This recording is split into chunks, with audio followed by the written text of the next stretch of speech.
আসসালামু আলাইকুম। লাম MM24 ইউটিউব চ্যানেলে আপনাদের সবাইকে জানাই স্বাগতম। আপনারা সবাই কেমন আছেন? আশা করি ভালো আছেন। আলহামদুলিল্লাহ আমিও ভালো আছি। আমার চ্যানেলটাকে এখনও যারা সাবস্ক্রাইব করেন নাই, আশা করি তারা সাবস্ক্রাইব করে ফেলবেন, লাইক কমেন্ট শেয়ার করবেন, আমার পাশে থাকার চেষ্টা করবেন। তো আজকে আমি ট্যাংরা মাছ দিয়ে বেগুন দিয়ে তরকারি রান্না করব। কিভাবে রান্না করব ফুল ভিডিওটি দেখে থাকুন। তো চলুন কিভাবে রান্না করি। এই যে বসে পড়ছি বেগুন আলু পেঁয়াজ মরিচ নিয়ে কাটার জন্য। আর এই যে ট্যাংরা মাছ, এই ট্যাংরা মাছগুলো অনেক বড় বড় সাইজের। এখন বেগুন আলু পেঁয়াজ মরিচ সব কেটে নেব। আগে কাটবো পেঁয়াজ আর মরিচ, তো চলুন কেটে নিই।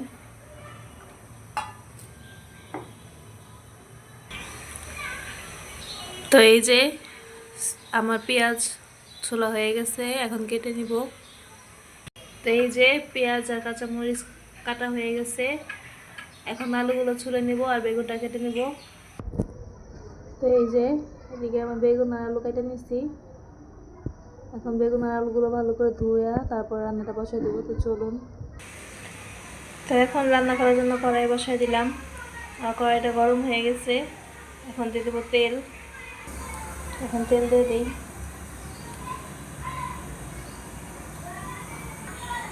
তো এই যে আমার তেল গরম হয়ে গেছে, এখন দিয়ে দেবো পেঁয়াজ আর মরিচ।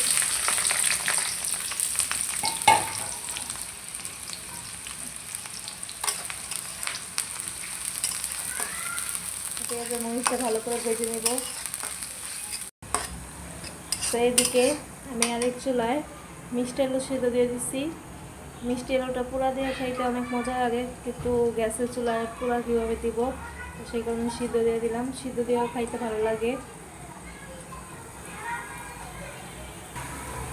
অনেকে সিদ্ধ দেওয়া খায়, পোড়া দেওয়া খায়, আর কি অনেক রকমভাবে খায়। আপনারা কে কীরকমভাবে মিষ্টি আলু খান আমাকে কমেন্ট করে জানায়েন। কার কাছে ভালো লাগে, কীরকম লাগে জানায়েন। তো এদিকে আমার পেঁয়াজ ভাজা হয়ে গেছে, এখন দিয়ে দেবো লবণ। এখন লবণ দিয়ে দিই।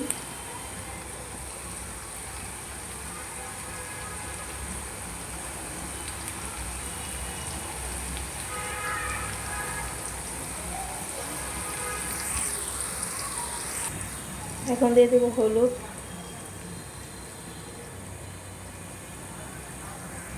এখন দিয়ে দেবো জিরা গুঁড়া। এখন দিয়ে দেবো ধনিয়া গুঁড়া।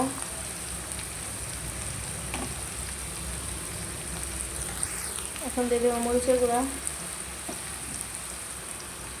যেহেতু কাঁচামরিচ দিচ্ছি, তো আমি তো একটা ঝাল দিব না, হালকা পরিমাণে মরিচের গুঁড়া দিলাম।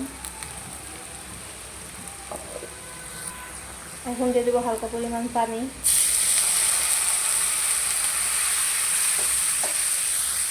এখন মশলাটা ভালো করে কষিয়ে নিব।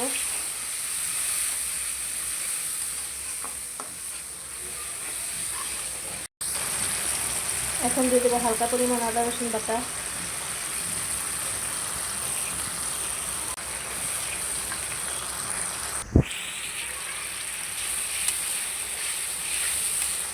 তো এখন মাছগুলো দিয়ে ভালো করে কষিয়ে নেব।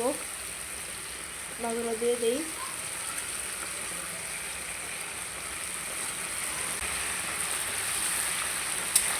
মাছগুলো দিয়ে দিলাম। মাছগুলো ভালো করে কষিয়ে নেব। এখন মাছগুলো উঠিয়ে ফেলবো। মাছগুলো কষানো হয়ে গেছে ভালোভাবেই।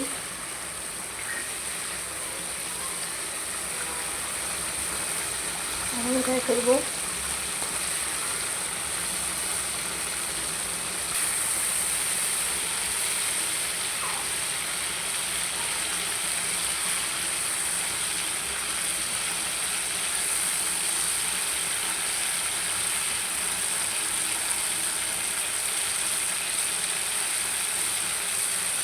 এই যে মাছটা উঠায় ফেলছি, এখন বেগুন আর আলুগুলো দিয়ে ভালো করে কষাই নেব।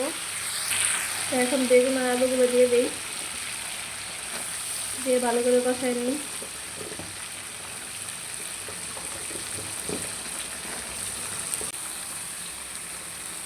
সব দিয়ে দিলাম। ভালো করে কষাই নিই।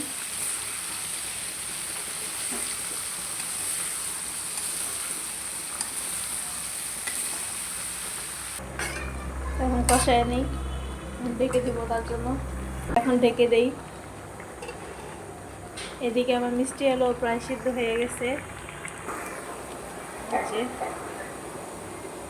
ঢেকে দিতেছে, প্রায় সিদ্ধ হয়ে গেছে। আর একটু পরে নামাই দেব, হালকা একটু বাকি আছে সিদ্ধ হওয়া। তো এখন একটু নেড়ে দেই।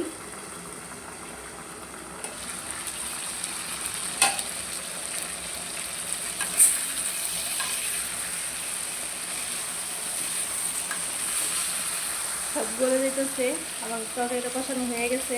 এখন দিয়ে দেবো পানি। এখন পানি দিয়ে দিই।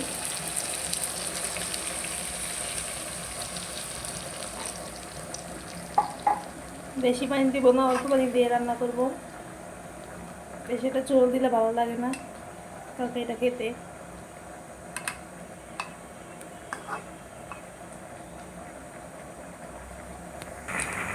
এদিকে আমার আলু সিদ্ধ হয়ে গেছে। এই যে ছোপা সব উঠে গেছে, আলুটা ভালোভাবে সিদ্ধ হয়েছে। এখন নামাই নিব। তো এই যে তরকারি ঝোল বড় এসে পড়ছে। এখন দিয়ে দেবো মাছ। মাছগুলো দিয়ে দিই।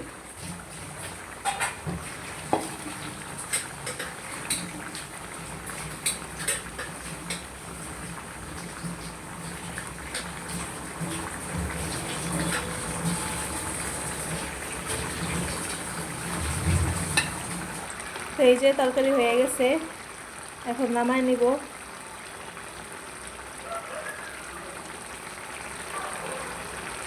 বেশি লাড়বো না, লাড়লে মাছগুলো ভেঙে দেব।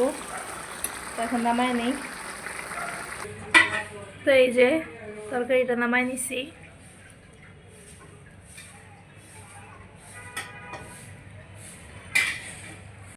তো আজকের ভিডিওটা এই পর্যন্তই। আশা করি আপনাদের কাছে আমার ভিডিওটি ভালো লাগবে। ফুল ভিডিওটি দেখে পাশে থাকবেন। তো আজকের জন্য বিদায় নিয়ে নিলাম। ভালো থাকবেন, সুস্থ থাকবেন। আল্লাহ হাফেজ। আসসালামু আলাইকুম ওয়া রাহমাতুল্লাহি ওয়া বারাকাতুহু।